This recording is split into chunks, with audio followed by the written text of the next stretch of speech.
Hi, I'm John. This is my show, An American Scheme, where I am proving that Diana Ross is Michael Jackson's actual mother.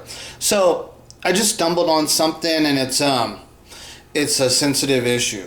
Okay, so it's like I need to put a I don't know how to do editing and put warnings up there and stuff. So I need to say this is serious too. I'm not joking. This is the kind of video that I need to say before I start doing this video. That this video is going to contain racially sensitive material, right? That could be offensive to people, right? So I'm doing it for the purpose of educational purposes and to create conversation type of that. That's really what I'm doing it for, right? I'm trying to say, look at this, look at what I found, and let me show you some other stuff. What was this going on? And the other thing I need to say is that one of the things too is I'm serious. I'm kind of this kind of video that I have to be real careful because, like I said, you're talking about sensitive issues and stuff, right? And even when I talk about stuff like this is the kind of stuff that I could get strikes on, just because they won't even let you talk about stuff like this. They just don't even. But I think I could do it. There's nothing wrong with what I'm doing. I'm gonna try and be as sensitive as I can and shit, right? But here we go and stuff So I also need to say that when it comes to World War II and there was the extermination, they tried to the mass murder of the Jewish race people and stuff by Hitler. Okay, so I'm totally 100% against any kind of mass extermination of any race of people. Okay, it's one of those things that you would have to say. It's funny that you would have to say that, but but on this kind of thing, yeah, you have to say. I have to make it clear. I'm totally against the mass extermination of any race of people for any reason, right? There's no way possible that the whole race of people could have been guilty, right? There's no way that all of the people of what was being killed, no way did they all commit crimes. They didn't. It's impossible that all of those people could have committed some kind of crimes, right? So in Nazi Germany, they obviously came into power and they were totally in power. If you came into that power and if there was some reason for you to hate these people or if they had done some kind of evil crime, why couldn't you have just went and arrested the ones that actually committed the crimes and arrested them and tried them and put them in jail, go through the normal process? If they were in total power, why couldn't they have just done that? Why the hell does this extermination of the race thing occur, right? That's all I'm saying. I'm totally against that. Now, I don't know, I'm not a historian, I don't know everything about what happened, but obviously they were mad at him for some reason, right? So then maybe there was a few of them doing some really stuff. Okay, well, why couldn't you just arrest them? If you guys were in power, how come you couldn't just arrest those people and expose them and do it the nice, simple, easy way? Nice, simple, and clean. No, what the hell is this extermination of the race stuff? That's ridiculous, right? So I'm totally against that shit, right? Okay, so going into that, and the reason I have to really, I was saying, I was sensitive and I have to highlight, because they call this stuff, this kind of video, what I'm making, this could technically be labeled as some kind of, they call it racist tropes, right? So, like I said, I'm not trying to do that. I'm totally against extermination of entire races of people, any race, for any reason. There's no way that they deserved that. So I'm trying to make it as clear as I could be, try to be as fair as I could be and stuff, right? But this video, I was kind of scared to make this video. Oh, shit. All right, but I have to do it because I saw something and I already know about other things because I know it connects. And, all right, I have to do it. Okay, so if you don't know, I'm a big fan of Seinfeld. Seinfeld, probably my favorite television comedy show. Probably my favorite, I like Two and a Half Men a lot.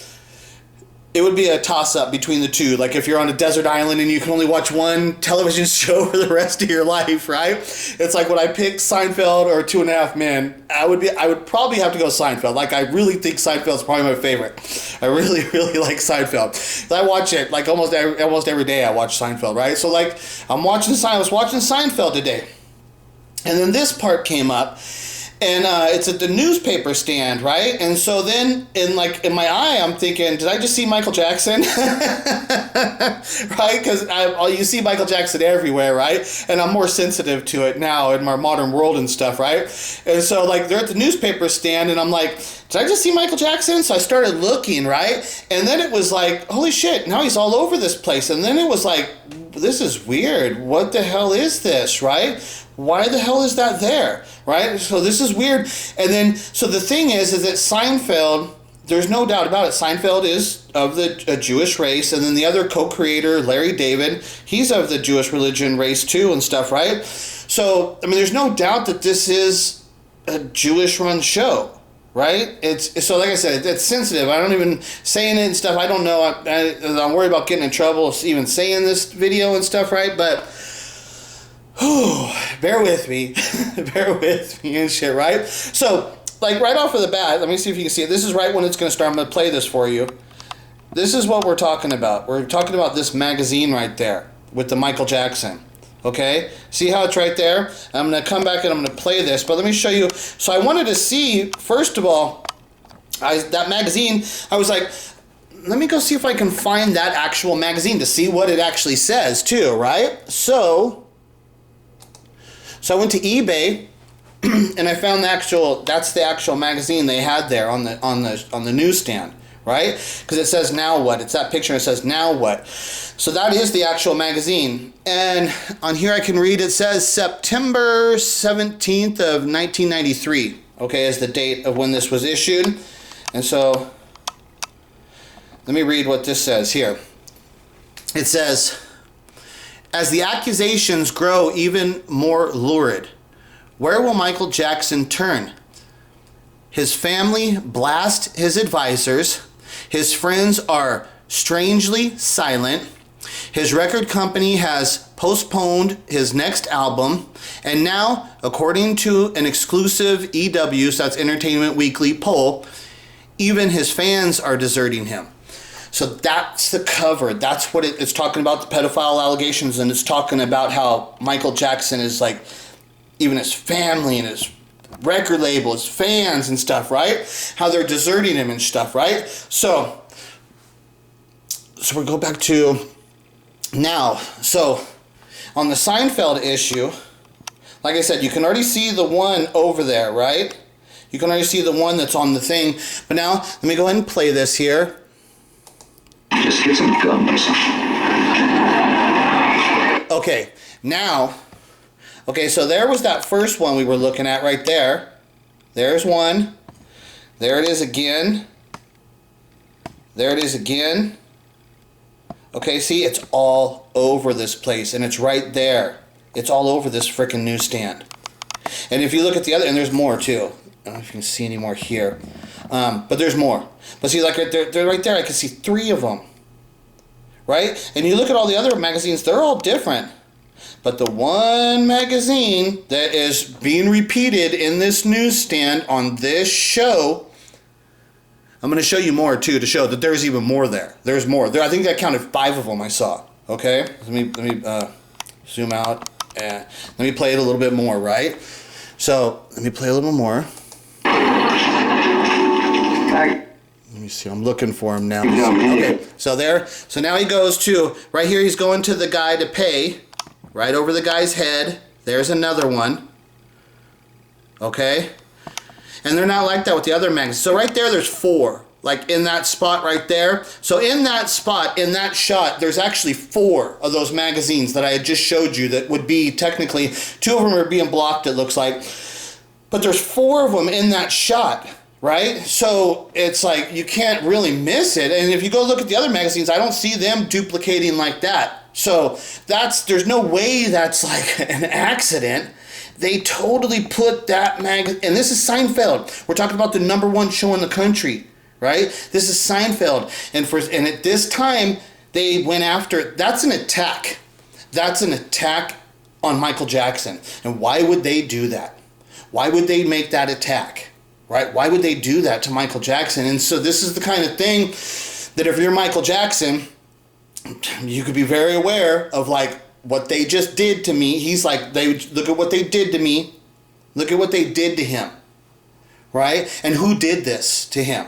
Right? So, and now if you play this clip, there's more. You know, like I said, I think I counted 5, but it's there through this whole this piece. You keep seeing them and shit, right? Here, I'll play a little more, see what happens.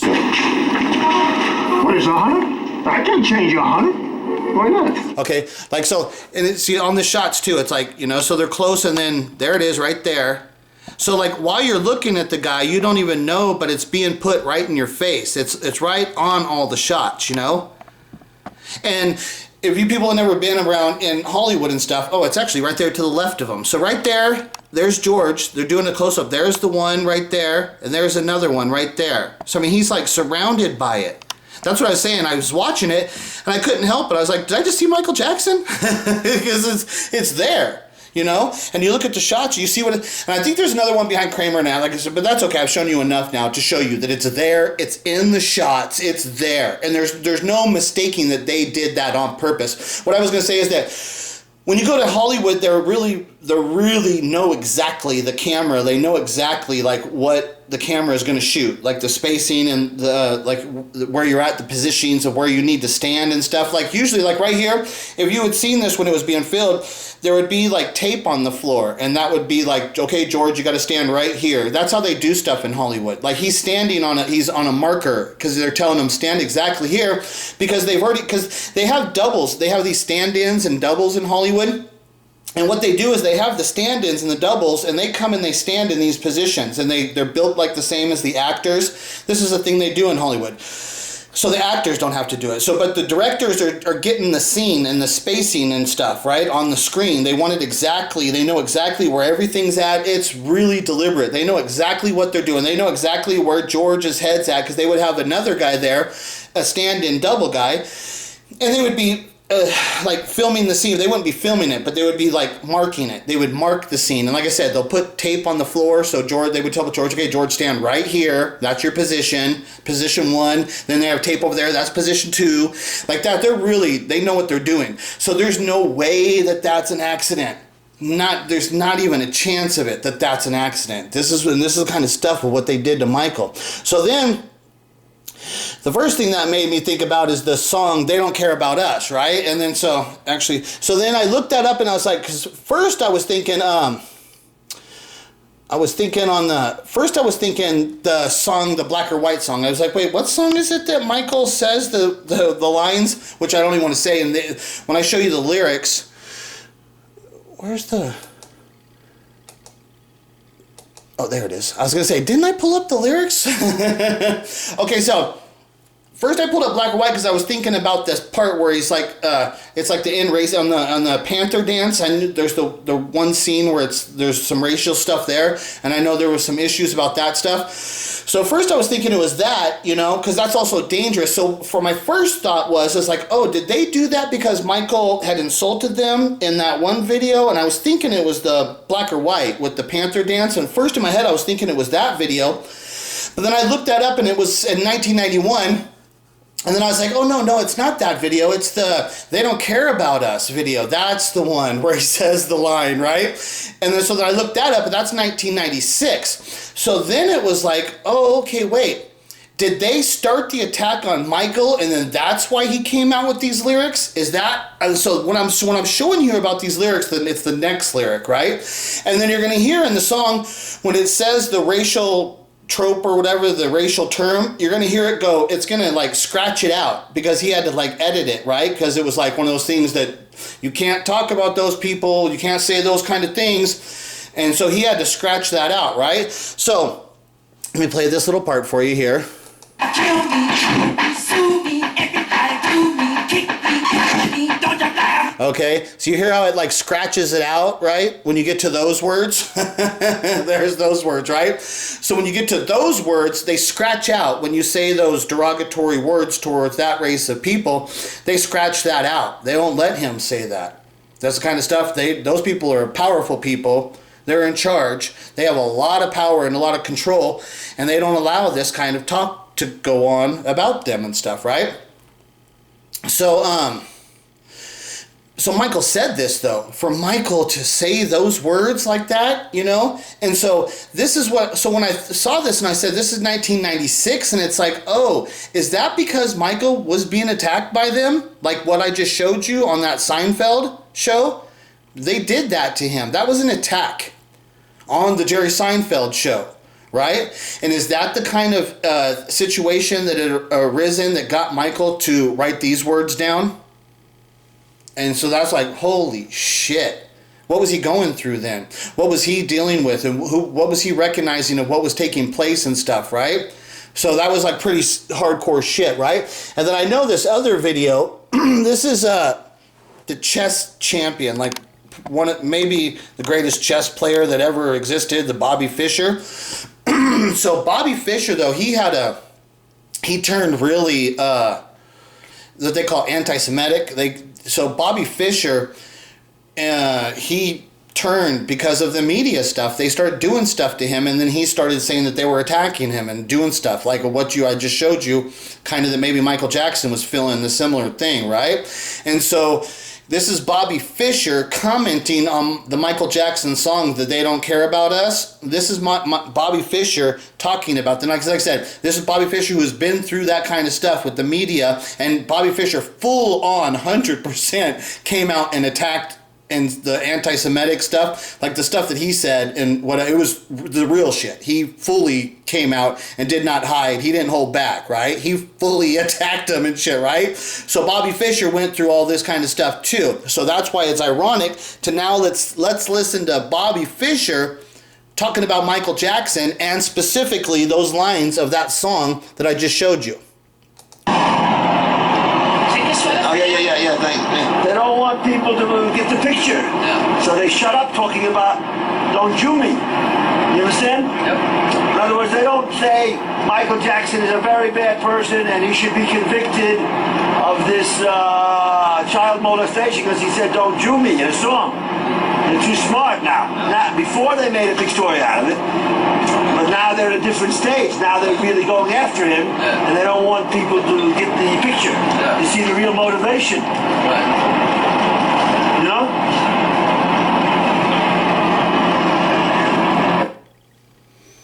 Yeah, because then, and another one too, he starts talking about how Michael Jackson's such a good person, you know? Because he's like, Michael Jackson's a good guy, you know? Because he actually he's like, Michael Jackson's a really good guy. And he starts saying, why they go after him when I've seen more of that, you know?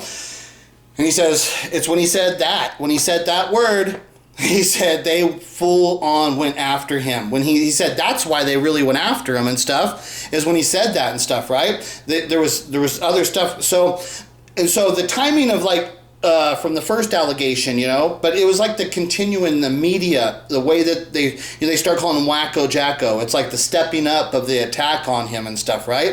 And so it's the timing of stuff, but you can see that in that first allegation with what I show you here on this magazine, that the placement of that magazine into Seinfeld, which would be the #1 show on television, which is based around Jewish comedian and stuff, right? In New York City and all that stuff, right? For them to totally attack Michael Jackson on that show with this magazine that's attacking him, saying he's losing everything, he's losing all. And it's like, and it's because of the pedophile allegations and stuff that he was fully under attack and shit, right?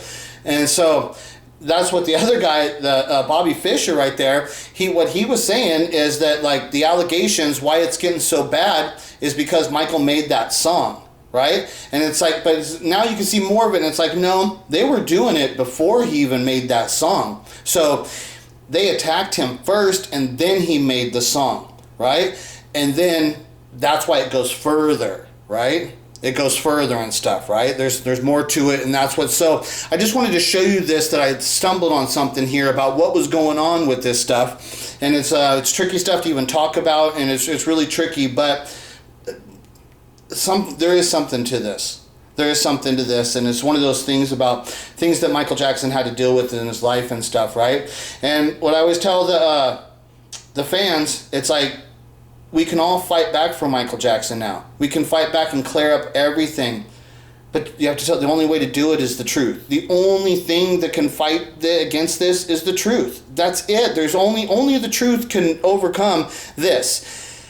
And like I tell the Michael Jackson fans, like the MJ Innocent people, it doesn't matter what you people put, what information, there is no information that you put forth that will ever stop the fact that Michael Jackson was sleeping in beds with kids, holding the kids' hands, saying it was perfectly natural and perfectly loving to be sleeping in bed with kids. And that's after, we're talking about the Bashir interview there, so that's after he has already been accused of being a pedophile and stripped naked and photographed. He's already been through all that stuff, and then he's still doing it and shit, right? So there's nothing that the MJ Innocent community can do to stop that from being real. It's real. It happened, and Michael did it himself. It's all his words. There is nothing that you can do to stop that. And as long as that exists without the true understanding of who Michael Jackson is as being an abandoned child, everybody will look at Michael Jackson as a pedophile. You guys it's a futile effort. You MJ Innocent people, you guys are all just jerking each other off. Because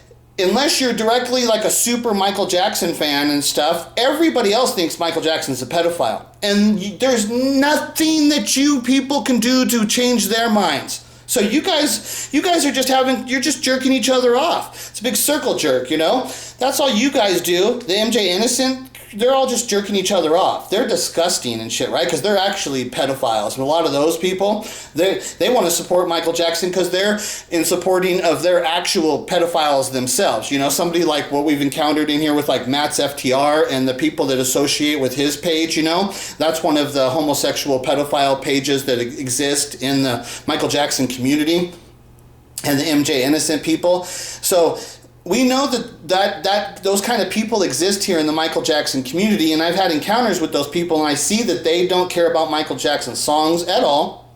Matt's FTR tried to explain Beat It. He said it was about kids having to play a masturbation game with homosexuals, with a homosexual gang would kidnap kids and force them to play a masturbation game, you know? So it's like, so your first attempt, Matt FTR, your first attempt into explaining a Michael Jackson song takes you right into pedophile behavior and actions of homosexual gangs and kidnap. So that's instantly where your mind goes. So we know what you're thinking all the time. We know what you're thinking because that's what you tried to explain the song. You explained the song with the interpersonal knowledge and being and thought process of what you have, and it turned you into pedophile behavior, of course, because that's what you want to do. You want to normalize pedophile behavior and normalize that Michael Jackson is being a pedophile, so then that can allow you to abuse children and your normalization of your fucked up pedophile world of which you exist in and shit, right? That's what those fuckers are all about. So that's what I say. Any of those fuckers that are like MJ Innocent and moonwalkers, that whole community, to me, they're like all pedophiles and homosexuals. They're all weirdos. They're trying to validate and justify their horrific, terrible lives and their existence and shit. They're trying to validate it through Michael Jackson and shit, you know? So they want Michael Jackson to be a pedophile. Because like I said, all they do is steal from Michael Jackson. They don't care about him. They just steal from him. The reason that people think that you can be like a Michael Jackson impersonator, it's like, look at that dude that died, that Jordan Neely. Like I always said, all these Michael Jackson impersonators are fucking mental cases. These are fucked up loser mental cases. Look at the dude who fucking he goes on a fucking train and starts attacking people, threatening their lives and stuff. And it's like, dude, you can't, it's like screaming fire in a crowded theater. You can't do that. If you scream fire in a theater, but that's worse because he was saying it's him saying I'm gonna cause it. I'm gonna burn this place. That's what he's saying. He's like not screaming fire. He's saying I'm gonna burn this place down, and I don't care if I take all of you out with me. If somebody steps up and kills him at that point, that's not their fault. You can't do that. You can't scream terroristic threats in a freaking public place. You might get dealt with. Right? And so, of course, the guy who starts doing that shit turns out to be a Michael Jackson impersonator because those Michael Jackson impersonators are frauds. They're wackos and shit, right? Like I've told you, it totally makes sense to me that somebody that was a Michael Jackson impersonator goes screaming on a train that he's going to hurt everybody and don't care. Yeah, of course, that's the mentality of what you get from these Michael Jackson impersonators. They're fake Michael Jackson fans. They steal from Michael Jackson because their life is so pathetic and shit, right? So they want to emulate the greatness of Michael Jackson because they don't respect him, because you think that you can emulate him. I can't emulate Michael Jackson. He's fucking great. I understand. The dude is fucking awesome. Like one of the things I always fucking hated, like on those shows, like the America's Got Talent, or I can't even forget the names of those damn shows. But whenever they would have the people singing on the shows, I hated when they would do Michael Jackson, because I'm like, nobody can even really do Michael Jackson. It's like, he was like the hardest person. It's like, he's too unique. You can't do him. I mean, even though people have got incredible voices and they could do stuff, but I didn't like when anybody ever did Michael Jackson. I'm like, he's like, you can't copy him and stuff, right? So all these people out there, you don't respect Michael Jackson. The reason you're trying to dance like him and thinking you could dress like him and copy him is because you don't understand how talented he is. And you think you're an actual fan? You're dressing up like Michael Jackson is a fucking insult to him. You don't respect him. You're not a fan. You think you're just like him. Let me go dance around and steal from this guy's legacy so I can get some cheap fucking thrills and shit, right? I get some cheap applause and shit, right? Because you're all cheap fucking entertainers and shit. No talent losers. The whole Michael Jackson fandom, the Michael Jackson impersonator community, they're all mental case wacko fucking losers. Do I need any more proof to show you what kind of fucking wacko does that? Because look at what happened to Jordan Neely. Fucker's a wacko. Go screaming fire on a fucking train and shit. You can't do that fucking shit. And then you got these really, really wackos who are defending the motherfucker. Fucking losers.